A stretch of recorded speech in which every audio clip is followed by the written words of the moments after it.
Hello there guys and welcome back to the channel. Right, so in today's video I'm going to be talking about Netflix Daredevil. Now I haven't seen his champion spotlight actually posted anywhere for general public, but Katie Candy has been kind enough in past and today as well to let me use the material from her video basically, and I actually really like this format because she does make very cool slides and all of the information is very well separated.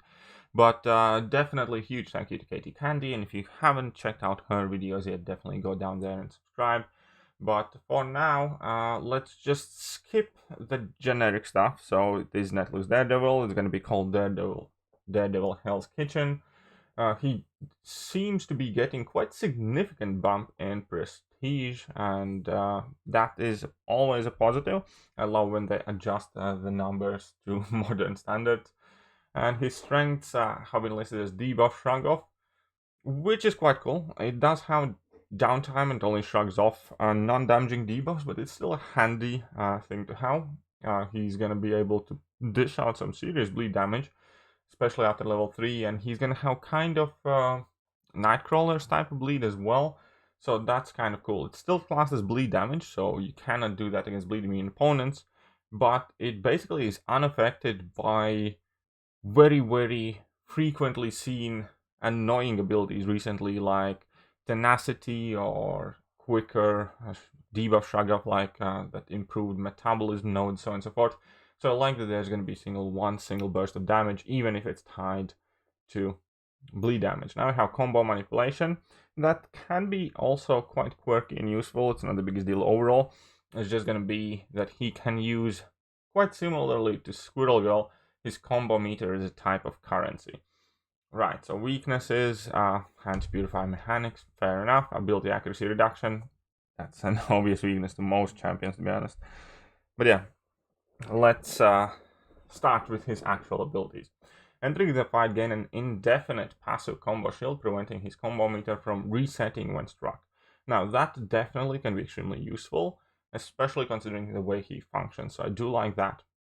Fight start. Base regeneration rate set is at 40% instead of the normal 100%.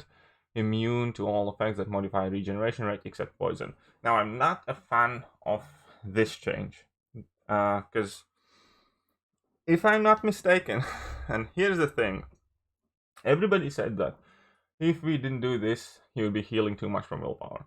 Well, willpower's healing definitely is noticeable, but it's not anything game breaking. We have plenty of champions who can benefit from willpower quite greatly overall.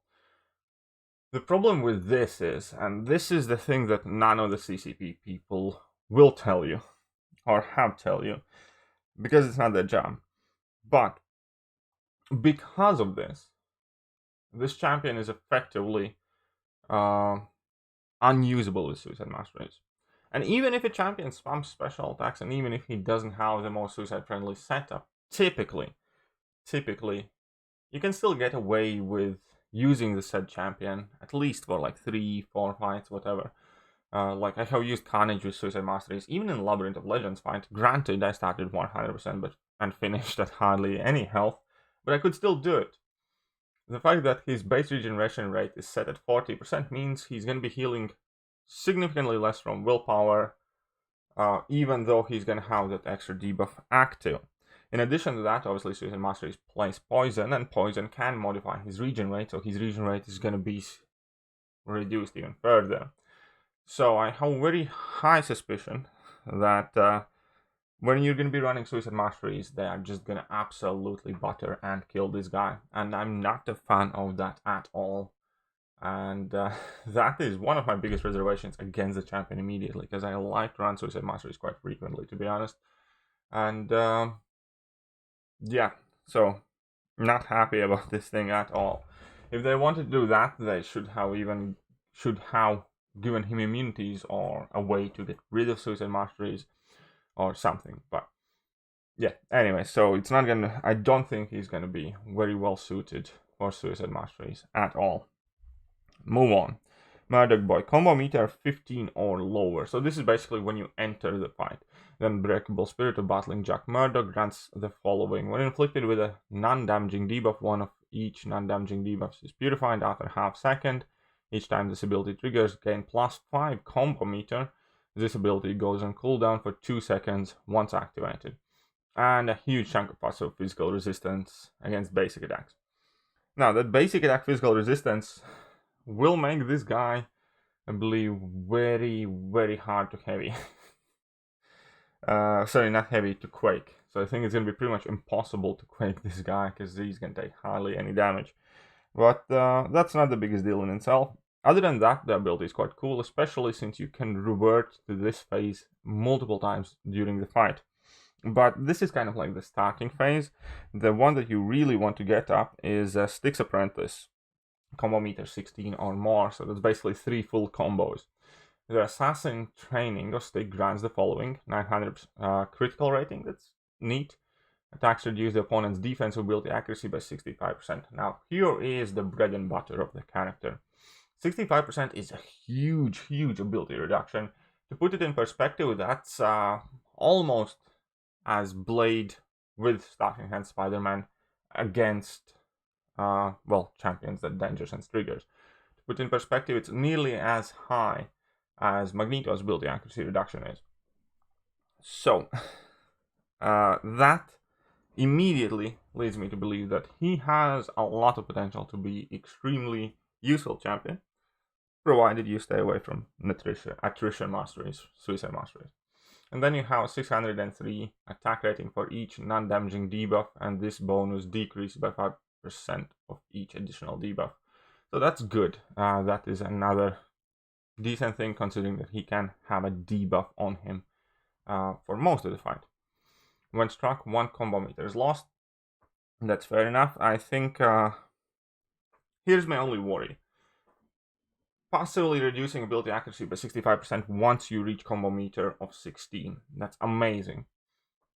Only worry is how easy it will be to get to 16 combo meter for the fights that matter. And one of the biggest upsides for Blade and Magneto was when you enter the fight and it's there. With this guy, it's not quite as simple, because you need to land 3 full combos basically, and then it's start of course when you get there. And I'm kind of worried. Hope it's not a deal breaker, but might as well very well be a deal breaker, because a lot of champions who have very powerful abilities do not quite translate them well into the fights if they have to do something specific to access them. In this case, landing 3 full combos is quite a lot when you talk about things like Alliance War, for instance, or very tricky fights where you're going up against annoying and hard defenders. And I think that could actually be like the one thing that works as Achilles' heel for the Daredevil. But hopefully he's still viable enough. From the first glance, I don't know. We'll see. Now, heavy attacks. The first hit spends 10 combo meter, grant 100% chance to gain a stacking cruelty buff, increasing critical damage rating by 430 for 14 seconds. 10 combo meter I think is quite a lot, considering I think level 2 also uses that.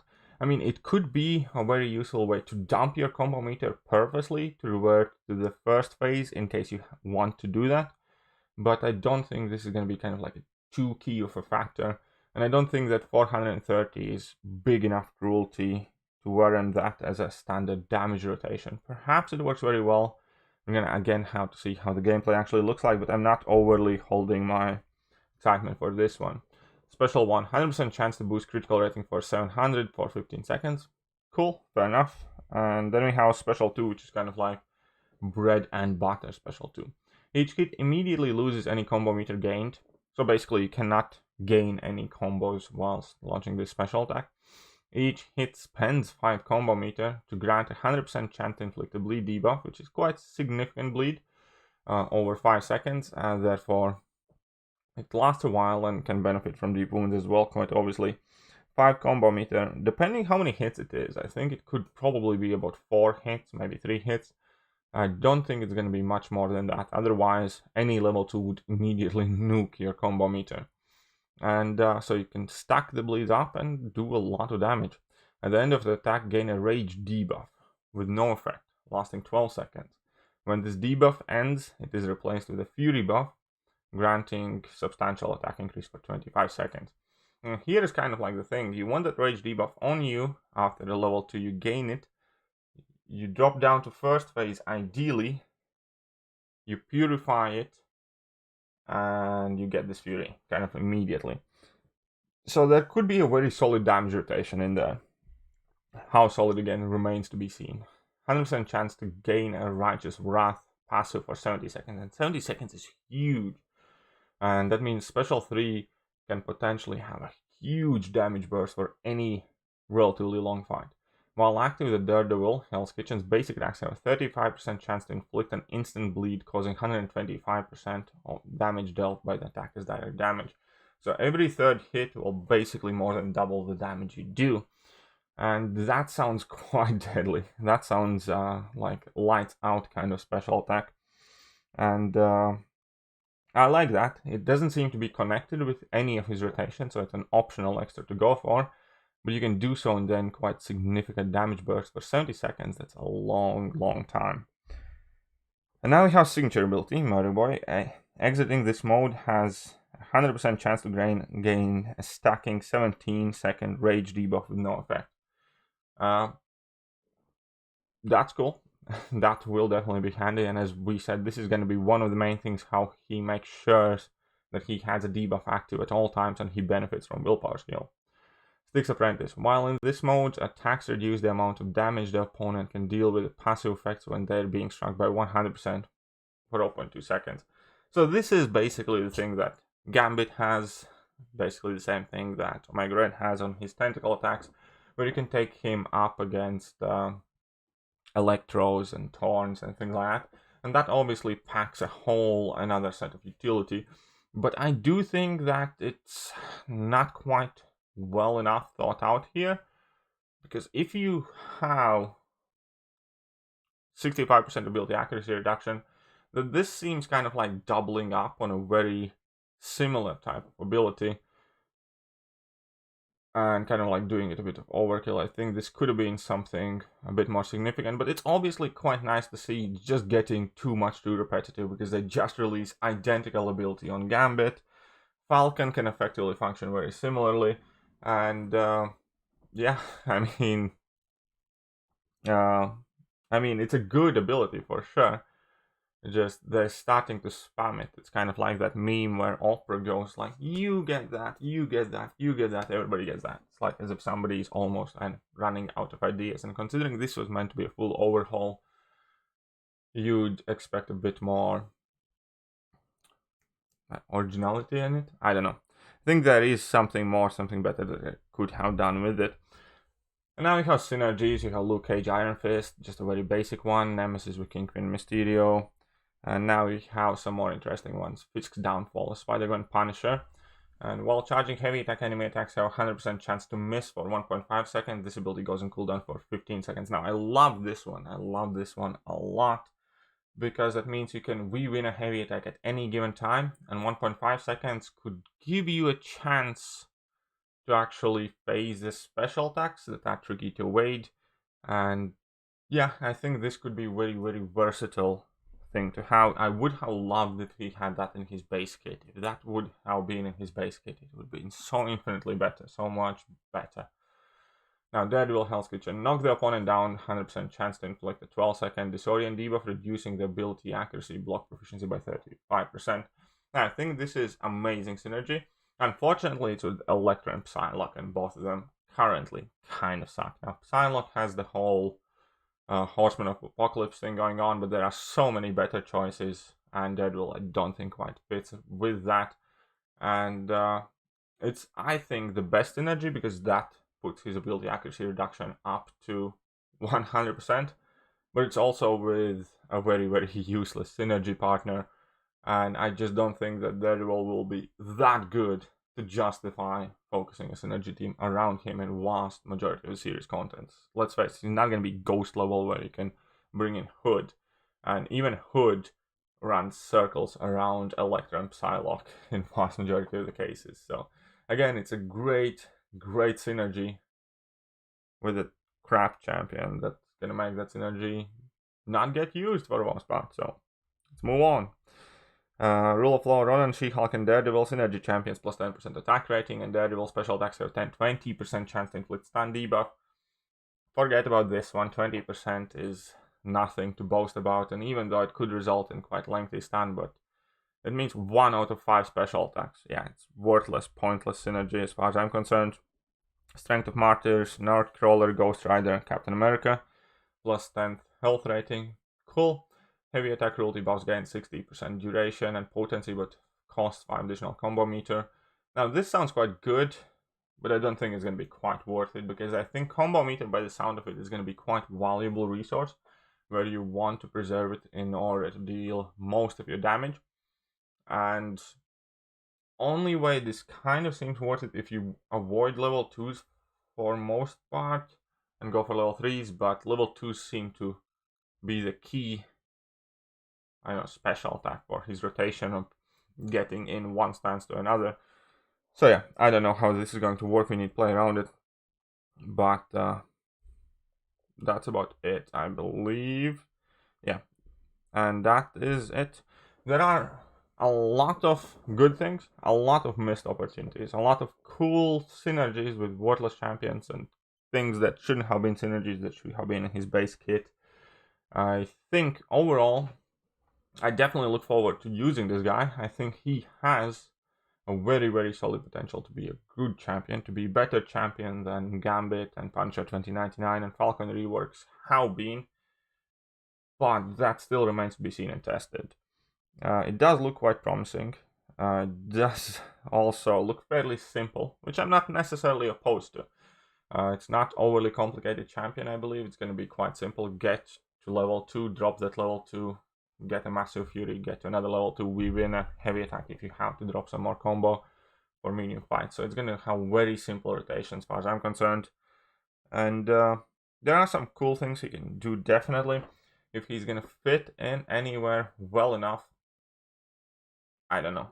Don't quite see it currently, because the biggest thing, utility-wise, that he seems to have would be free willpower healing, if you're not running Suicide Masteries, and 65% ability accuracy reduction. But you need to get to 15 combo meter in order to access it.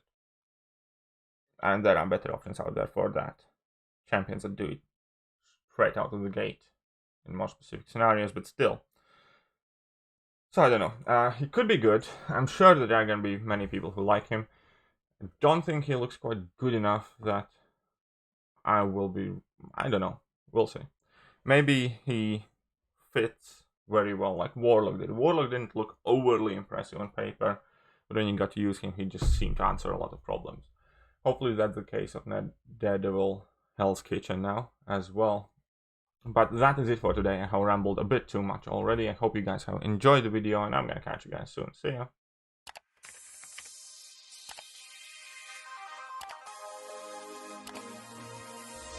Hello there guys, and welcome back to the channel. So we have all the information